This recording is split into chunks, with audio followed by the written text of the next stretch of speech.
광야 1세대의 멸망은 앞서 말씀드린 것처럼 불순종과 죄의 결과였습니다. 자신들이 사라져간 이 모습을 5절에서 노래할 때 이런 표현을 쓰죠. 주께서 그들을 홍수처럼 쓸어 가시나이다. 실제로 이제 광야 1세대가 홍수처럼 쓸려 내려간 적은 없어요. 사실 이 표현은 노아의 홍수를 떠올리게 하고 결국은 그 1세대가 그 불순종과 죄의 결과로 쓰러져 갔다라는 것을 상기시키는 그런 표현입니다. 그래서 8절과 9절에서도 결국은 자신들이 죄에 대한 하나님의 그 진노로 인해서 쓰러져 갔다라는 것을 노래하고 있죠. 이런 상황에서 사실 기도로 나아가기가 쉽지 않습니다. 우린 이미 주님 앞에서 죄를 지었고 우리가 이런 상황인데 라고 하면서 이 체념하거나 원망하기가 쉽습니다. 그러나 모세는 그렇게 하지 않습니다. 이 시편, 특별히 이 12절부터 17절에 보면 계속되는 간구가 이어집니다. 심지어 주님을 향해서 직접적으로 간구하는 부분이 13절입니다. 여호와여 돌아오소서 언제까지니까 주의 종들을 불쌍히 여기소서. 하나님께 돌아오라고 외치고 있습니다. 이 기도는 사실 하나님의 성품을 아는 사람만이 드릴 수 있는 기도입니다. 그러니까 자신들이 죄로 인해서 지금 이 상황에 떨어져 있고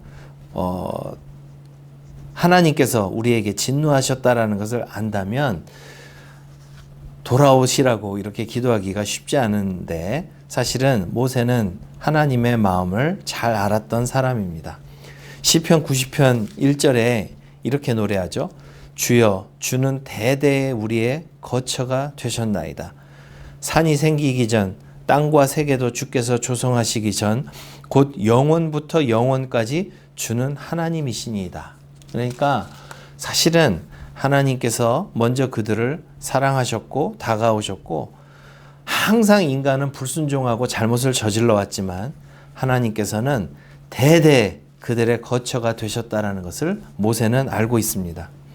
그래서 비록 죄로 인해서 지금은 진노 가운데서 시간을 보내고 있지만 하나님의 본 마음은 여전히 은혜를 베푸시는 분이시다라는 것을 모세는 알기 때문에 12절부터 모세는 기도할 수 있는 것입니다. 자신들이 잘못했으니까 우리가 잘못했으니까 이제는 두드려 맞는 수밖에 없구나 이렇게 좌절하는 게 아니라 여호와여 돌아오소서 언제까지니까 마치 돈 빌려준 사람 마냥 여호와여 돌아오소서 언제까지니까 주의 종들을 불쌍히 여기소서 이렇게 기도할 수 있는 것이죠. 많은 분들이 기도할 때에 이전에 잘못한 거 나 하나님 앞에서 끝난 것 같아 라고 하면서 좌절하시는 분들이 많이 있는데 하나님께서 본래 어떤 분이신가 하는 것을 기억할 필요가 있습니다. 주여 주는 대대의 우리의 거처가 되셨나이다. 우리가 잘할 때도 있고 못할 때도 있고 부족할 때도 있고 못날 때도 있었지만 주님께서 우리의 대대의 거처가 되셨다라는 사실, 여전히 우리에게 은혜를 베푸시는 분이라는 그 사실을 알 때에 우리는 모세처럼 기도할 수가 있습니다. 그리고 이 기도에 있어서 또 하나 중요한 점은 모세의 기도가 철저히 공동체와 다음 세대를 향해 있다라는 사실입니다. 12절부터 17절까지 우리라는 표현을 한번 세보시면 한글 성경 기준으로, 사실 히브리 성경도 다르지 않습니다. 한글 성경 기준으로 우리라는 표현이 11번이 반복이 됩니다. 주의 종들, 그들의 자손, 기도의 대상으로 등장합니다. 이 기도는 개인의 안락함을 구하는 기도가 아니라 하나님의 백성과 다음 세대를 향한 기도입니다. 사실 우리의 기도는 굉장히 좁죠. 그러나 우리의 신앙의 선배들은 다음 세대를 위해서 기도했고 그 기도의 열매 위에 우리가 서 있습니다. 모든 것이 끊어진 것처럼 보이는 상황에서도 모세는 다음 세대를 위해서 기도합니다. 1세대는 비록 광야에서 쓰러져가고 전멸을 해도 다음 세대는 하나님의 은혜를 회복하고 들어가기를 소망하면서 우리에게 지혜를 달라고, 우리에게 우리의 날 계수함을 가르치사 지혜로운 마음을 얻게 해달라고 그리고 우리를 즐겁게 해달라고 공동체를 위해서 기도하는 것을 볼 수가 있습니다. 기도를 멈추지 않았던 이 모세의 기도가 오늘 우리의 기도가 되기를 소망합니다. 가나안에 들어가지는 못하게 되었지만 광야를 살아가야 하는 이들이 두 번째로 힘써야 할 것은 다음 세대를 향해 지혜를 전달하는 일입니다. 앞서 말씀드린 것처럼 우리에게 우리날 계수함을 가르치사 지혜로운 마음을 얻게 하소서. 이 12절 말씀에 이 지혜로운 마음은 바로 이 광야 1세대가 어떻게 실패했는지를 기억하고 같은 죄를 반복하지 않기를 바라는 마음, 그 마음을 달라고 이 기도에 담아서 기도하는 것이죠. 특별히 주의 영광을 그들의 자손에게 나타내소서라는 이 16절의 기도는 이 시편이 분명히 다음 세대를 향해 기록되었다는 것을 보여주고 있습니다. 모세는 자신에게 남은 시간을 넘어서 다음 세대가 하나님 앞에 바로 서기를 소망하면서 이 시편 90편을 남겼던 것입니다. 광야의 삶을 살아가는 이들이 힘써야 할 세 번째는 일상을 살아내는 일입니다. 17절 이 마지막 부분에 보면 이렇게 말씀하죠. 주 우리 하나님의 은총을 우리에게 내리게 하사 우리의 손이 행한 일을 우리에게 견고하게 하소서. 우리의 손이 행한 일을 견고하게 하소서. 이렇게 우리 손이 행한 일을 견고하게 해달라는 간구가 두 번에 걸쳐서 반복됩니다. 우리의 손이 행한 일이 무엇을 말할까요? 사실 광야에서 농사 한번 지어본 일이 없습니다. 뭘 수고했다고 말할 대단하고 거창한 일들이 하나도 없어요. 그렇다면 우리의 손이 행한 일이 무엇을 말할까요? 앞서 16절에 보면 주께서 행하신 일들이라는 표현이 나옵니다. 16절에서 주께서 행하신 일이 주님께서 이스라엘 백성들을 구원해내시고 광야에서 보호하시고 인도하신 일을 말한다면 17절에 우리의 손이 행한 일은 바로 그 주님의 명령과 인도하심을 따라 걸어온 모든 흔적들을 의미할 것입니다. 견고하게 하소서라고 번역된 이 히브리 단어의 의미는 흔들리지 않게 고정하다, 똑바로 서다, 예비하다 등의 의미를 갖습니다. 광야 1세대는 쓰러져 가고 있습니다. 이 시점에서 광야 1세대가 주님의 인도를 따라서 살아온 그 삶의 흔적들이 흔들리지 않게 고정된다는 의미는 무엇을 의미할까요? 사실 그들이 광야에서 한 게 뭔가를 한번 떠올려 보시기 바랍니다. 그냥 매일 광야에서 성막 기구를 나르고 진을 치고 주님께서 주신 먹을 것을 거두고 하루하루를 버텨내는 그야말로 아침에 피었다가 저녁에 시드는 풀 같은 인생들이 하나님의 말씀을 쫓아서 행했던 겉으로 보기에는 지루하고 반복적이고 사소해 보이는 순종의 행위들, 이 모든 것들을 지칭하는 것이라 생각이 됩니다.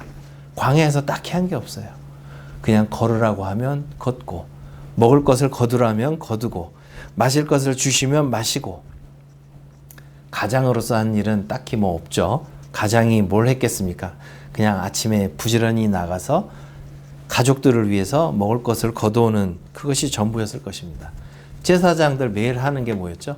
텐트 치고 걷고 성막 끼고 날랐다가 다시 정착시켰다가 매일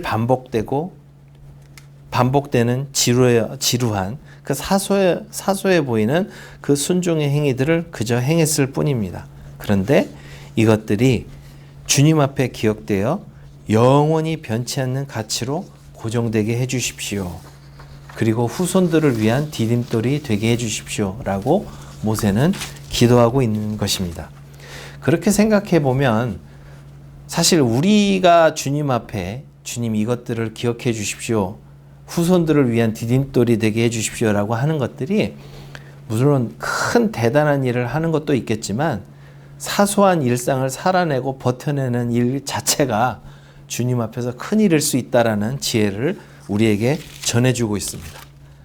광야 1세대가 아침마다 먹을 것을 거두오고 행진하고 텐트 쳤다가 뭐 걷었다가 기구 날랐다가 하는 이 모든 행위들, 그런 것들이 후손들에게는 굉장히 큰 디딤돌이 될 수 있다라는 것을 이 시편은 우리에게 교훈하고 있는 것입니다. 오늘 우리의 드리는 예배가, 우리의 일상이 주님 앞에서 어떤 가치를 가지고 있는가, 우리는 이 시편 90편 말씀을 통해서 기억하면 좋겠습니다. 아침에 일어나서 습관을 쫓아서 말씀 보고 기도하고 씻고 먹고 가족을 위해서 일하고 건강 관리하고 내게 주어진 일들을 감당하는 일 하나하나들이 다 하나님께 기억되는 일이고, 이를 통해서 우리의 자녀들, 다음 세대들에게 하나님을 경외하는 지혜를 전달하는 일이라는 것을 우리가 잊지 않았으면 좋겠습니다. 비록 그 일들이 사소해 보이고 내가 이거 한들 안 한들, 그래서 우리가 사실 게으름을 피울 때는 아침에 일어나서 씻는 것도 귀찮아할 때가 있잖아요.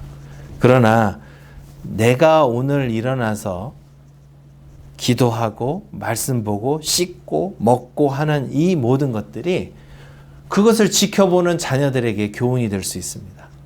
내가 하루 그냥 행하면서 주님 앞에서 바른 사람으로 살려고 행했던 작은 몸짓 하나, 말투 하나, 이 모든 것들이 우리 자녀들에게는 지혜로 다가올 수 있는 것입니다. 그렇기 때문에 이 모든 일상들을 가볍게 여기거나 대충 지나가는 일로 여기지 말아야 할 것입니다. 우리 부모님 세대를 기억하면서 가족들을 위해서 열심히 일하고 애쓰셨던 아버지, 어머니가 떠오른다면 우리 역시 그렇게 살아서 지혜를 전달해야 할 것입니다. 저도 어렸을 때 종교는 달랐지만 새벽마다 일어나셔서 곱게 씻고 머리를 이렇게 빗고 앉아서 이 불경을 읽고 기도하셨던 그 할머니 모습이 기억에 납니다. 우리의 부모 세대들이 사실 우리 자녀들을 위해서 그렇게 사신 분들이 많습니다. 요즘 사람들 같으면 힘들고 더럽고 어려운 일이라 해서 기피하는 그 직종들도 마다하지 않고 사셨던 분들도 많이 있습니다.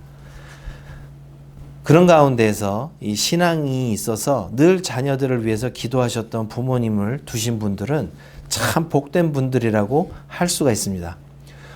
그런데 이제 나는 그런 부모님이 없었는데 이렇게 생각하는 것은 옳지 않죠.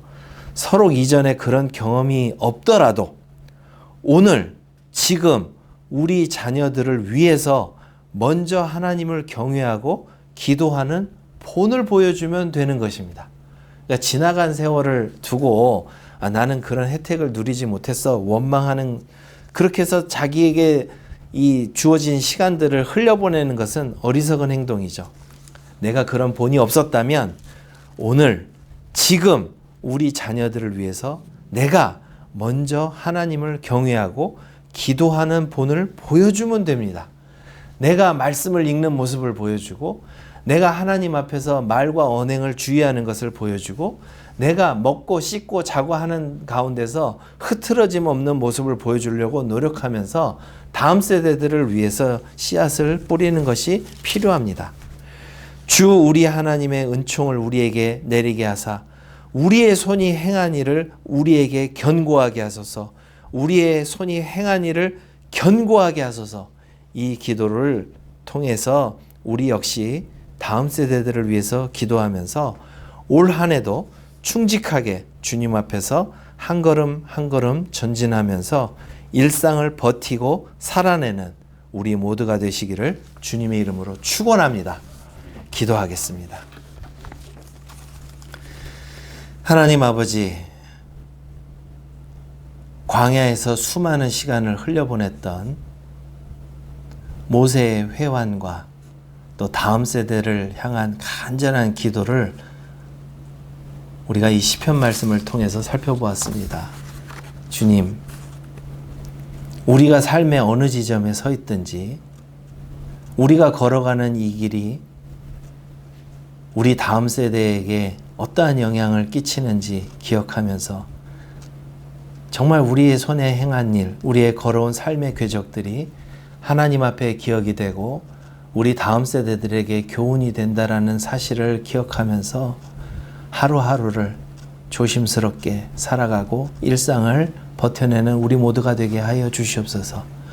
일상의 사소한 부분이라도 주님 앞에서 우리 후손들에게 또 굉장히 중요한 것이 될 수 있다라는 이 지혜의 말씀을 기억하면서 허투루 시간을 보내지 않도록 주님 도와주시옵소서. 그래서 또다시 올해 마지막에 설 때에는 올 한 해를 주님 앞에서 보람있고 가치있게 살아왔노라고 주님 앞에 감사와 찬양을 올려드릴 수 있는 우리 모두가 되게 하여 주시옵소서. 우리 주 예수 그리스도의 이름으로 기도드립니다. 아멘.